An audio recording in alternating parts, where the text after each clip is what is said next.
Beberapa tahun yang lalu, Tanggul Jember itu kan setengah jam, Pak. Sekarang bisa 1 jam setengah.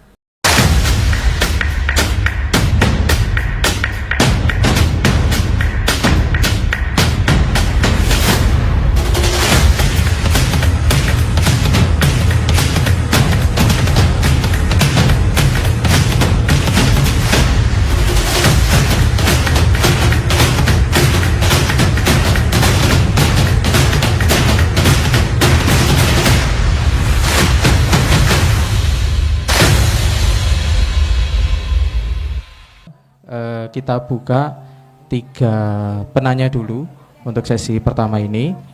Monggo, ada yang ini tertarik untuk bertanya ini? Monggo, biasanya banyak ini yang bertanya. Ada Pak Jidin mungkin, monggo Katuran, ada Pak Khulik, Pak.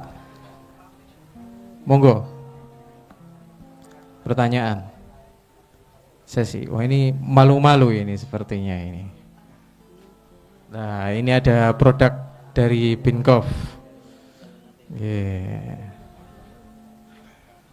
Pak Hartono, RW 4 nggih.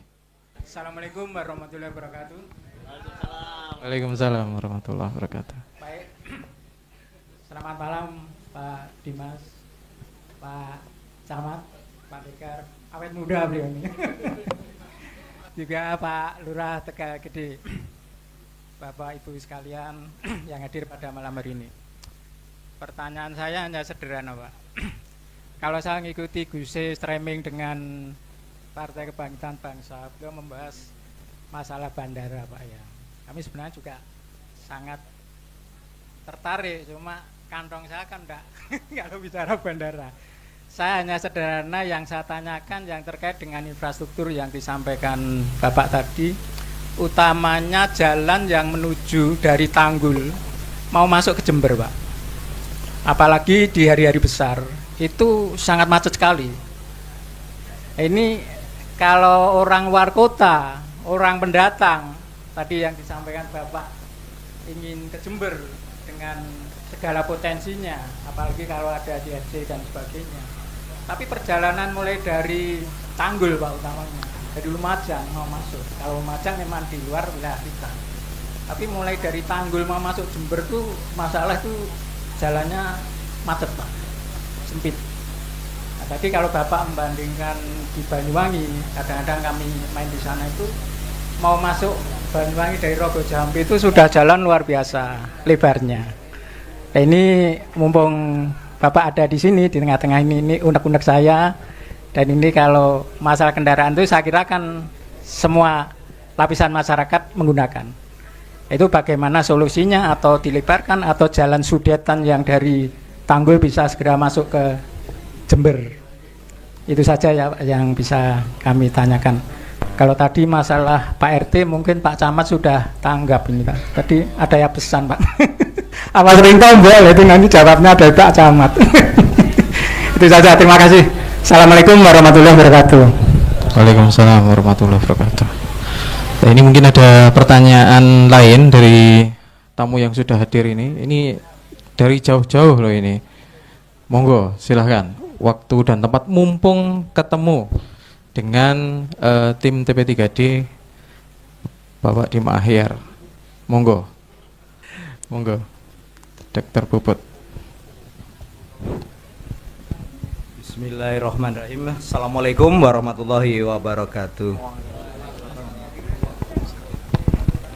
Pak Haji Dim Ahyar, saya selaku Ketua Komite SMA Muhammadiyah 3 Jember ingin menyampaikan sesuatu.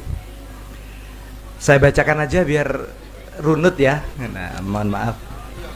Sebagai komite sekolah salah satu sekolah swasta terbesar di Kabupaten Jember, sekaligus kebanggaan Kelurahan Tegal Gede, kami ingin sedikit memberikan informasi bahwa sekolah swasta saat ini juga membutuhkan perhatian dari Guse karena kondisi ekonomi membuat tidak sedikit masyarakat yang kesulitan membayar uang sekolah. Kami berharap tahun depan akan ada program beasiswa khususnya untuk mereka yang sekolah di sekolah swasta. karena sekolah swasta juga berkontribusi pada negara untuk menjamin hak warga negaranya untuk mendapatkan akses pendidikan. Mungkin itu saja Pak Dima, terima kasih. Assalamualaikum warahmatullahi wabarakatuh. Oke, saya tampung dua dulu nggih, sebelum nanti sambil menyiapkan kira-kira apa ini yang bisa ditanyakan pada malam hari ini. Dua pertanyaan Bapak Dima, yang pertama terkait masalah infrastruktur, yang kedua terkait masalah beasiswa untuk sekolah swasta. Waktu dan tempat kami persilahkan. Matur nuwun, terima kasih Pak RW. Tadi memang sempat ya kita singgung soal infrastruktur.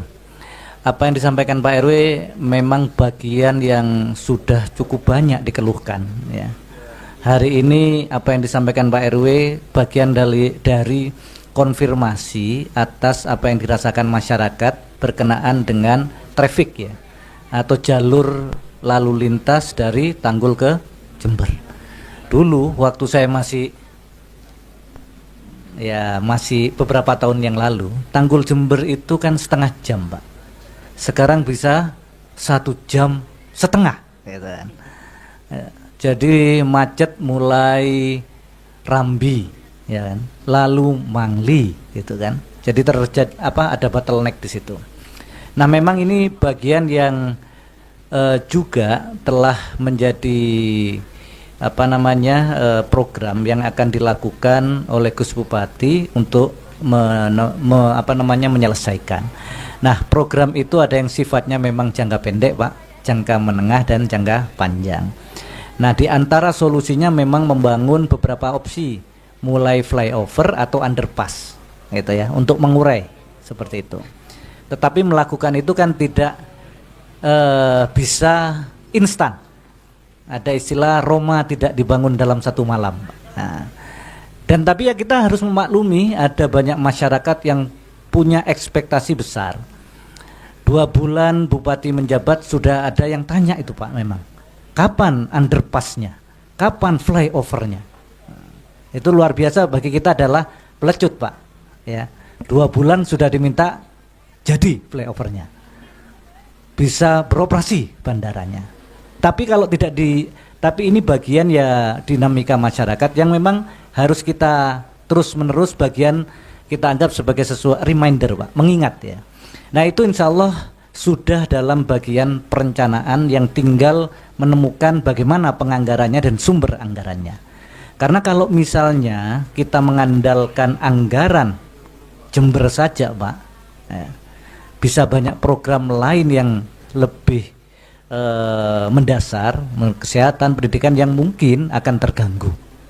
Nah, tetapi itu bukan sesuatu yang harus dipikirkan masyarakat. Memang tugas dari pemerintah untuk menemukan sumber-sumber anggarannya. Tapi yang jelas itu sudah masuk di dalam bagian janji yang pernah Gus Bupati sampaikan pada saat sebelum menjadi Bupati. Mudah-mudahan bisa agak sabar, insya Allah itu akan segera bisa kita carikan solusinya. Begitu Pak RW. Termasuk misalnya jangka pendek, ya mulai kemacetan kan tidak hanya di situ Pak. Sekarang di Kaliwates itu sudah mulai macet Pak ya, di perempatan setelah Patung itu ya, perempatan itu. Nah, itu yang saya tahu misalnya beberapa kali Gus Bupati meminta ada yang wadul Pak soal kemacetan itu. Kemudian sudah meminta dinas terkait untuk melakukan telaah.